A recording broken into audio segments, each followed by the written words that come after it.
If you already have very specific preferences on your boots and very specific preferences on your board, you're going to want to make those decisions independently and separately. However, if you're not really sure which boot is right for you and which board is going to be the best for your preferences because you haven't really developed them yet, starting with a package setup is usually the way to go. So when it comes to package boards, having a comfortable board and comfortable boot that is built for the all-around rider is going to be a great place to start because it's not in any extreme area of preferences. It's going to be kind of middle of the road in all directions. Now, middle of the road doesn't necessarily mean that it's middle of the road in quality, but it will be middle of the road in its attributes, in its strengths and its weaknesses. It's not going to be too one-sided.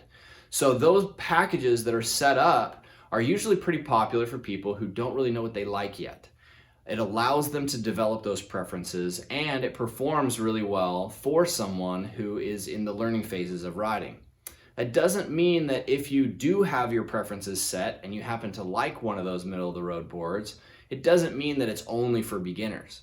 In fact, a lot of pro riders offer their packages, offer their pro rider board as a package, so that doesn't mean just because you're in a package board that it's a terrible riding board, right? Or that it's only for beginners.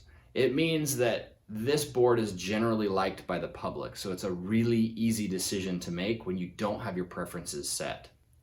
Once you've developed your own personal preference, having ridden a package board for a while, you'll start to know what you like and dislike about the boots you're using, what you like and dislike about the board you're riding, and you'll start to wish that it had more support or wish that it was more flexible. And as you develop those preferences, it educates you on what your next purchase decision needs to be when you upgrade in the future.